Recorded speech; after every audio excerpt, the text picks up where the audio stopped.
In this video, I'm going to explain to you 5 lead generation mistakes that financial advisors constantly are making, and this is killing the amount of people that you can speak to and therefore the amount of clients that you can sign. For reference, my name is Max. I'm a financial advisor. I run Hemmings Financial Solutions. We get a vast majority of our leads from Instagram. We've got over 90,000 followers. In the last 3 months, we've signed over 30 high value clients. This channel is designed for financial advisors to help you get more leads, to help you get more conversations with people and ultimately sign more clients. So as I say in this video, I'm going to explain 5 of the key major mistakes that financial advisors are making with their lead generation. One is that a lot of financial advisors are not on Instagram. And this is a huge mistake. Financial advisors often will go to things like networking events, BNI, trying to get referrals in order to generate conversations and leads and then ultimately sign clients.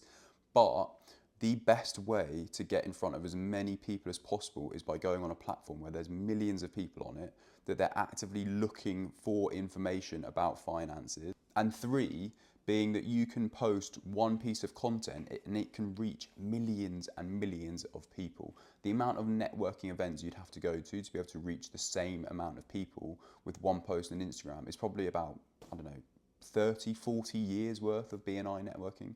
And so for time-wise and the time efficiency, being on social media is the most efficient thing you can be doing.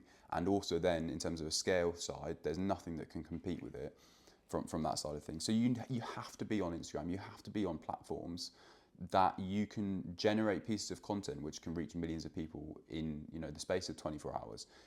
The power of social media is unbelievable, and not enough financial advisors are tapping into social media. Number 2 is a big one, and I often see financial advisors that are then on Instagram, so let's just assume you are on Instagram from some sort, is not having a niche with your Instagram or with the type of client that you want to help. And financial advisors fall into the trap of thinking that if they can cast a really wide net and have like a really wide variety of clients that they can help, that they'll be able to reach more people. And in particular with social media, you think, oh, there's millions and millions of people on social media, millions and millions of people on Instagram.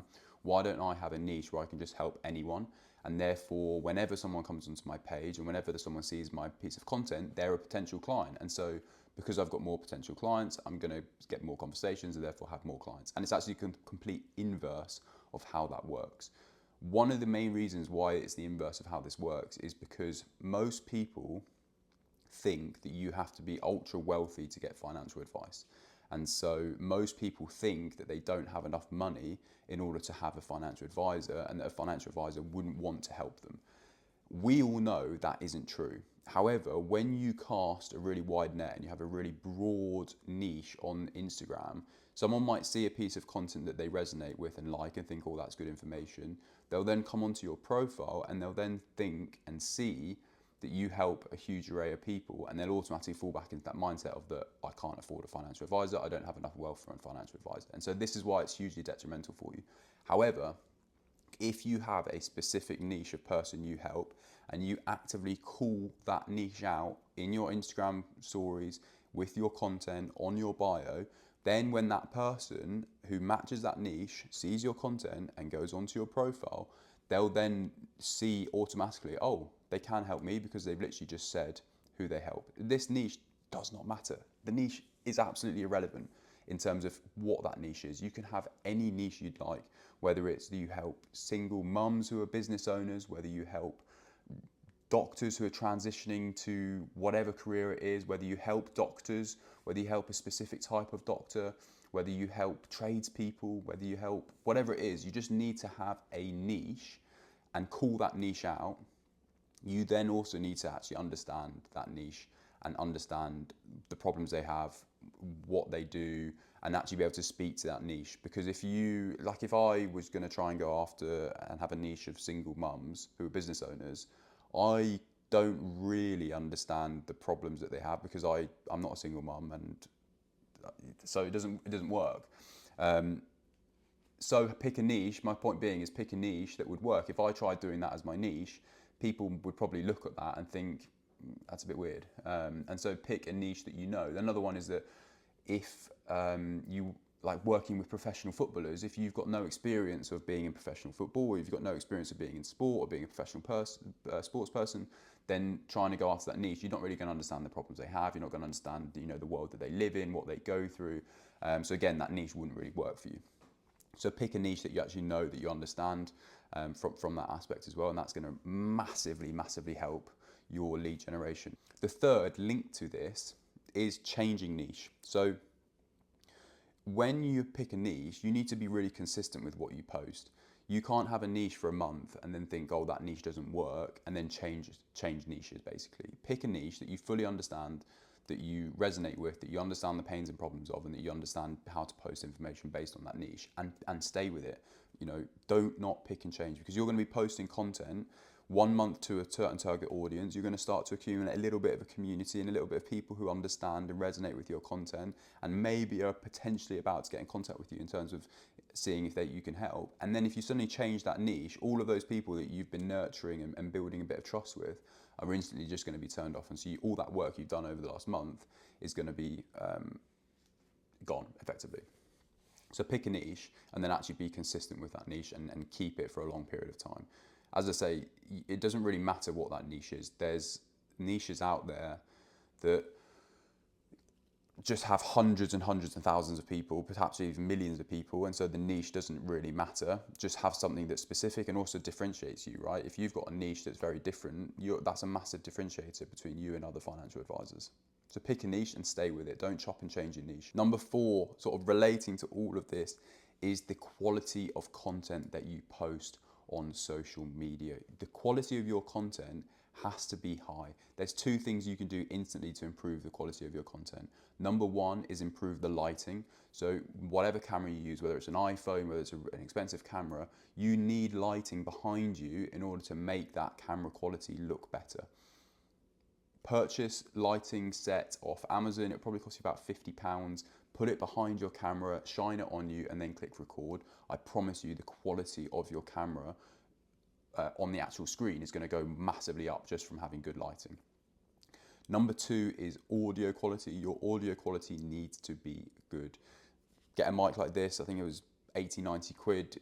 I've got another mic that I use that plugs in, and it's like a podcast style recording mic. It was like £40, but it really does drastically change the quality of your audio. No one wants to listen to audio quality that's really rubbish. Do not get on this. Actually, you're better off using iPhone or whatever camera quality audio you've got than buying like a really rubbish 20 quid lapel audio mic. They're horrendous. They're worse. And so pick a mic that actually has got fairly good quality from that standpoint. But lighting and audio is going to massively revolutionize the quality of your content. And number 2 is actually the information that you post. Post good information. I've said on another video before, if you wouldn't pay, or if you don't think someone would pay to buy your coffee to find out that information or to hear that information, then it's probably not worth posting. That is the barometer in terms of what is good quality content. The other side of things is link that content and the information to your niche and to your target audience all the time. Every single post should be having information linked to that target audience. Number 5 is copying pieces of content off other financial advisors or other finance pages. And this is one of the worst things you can do.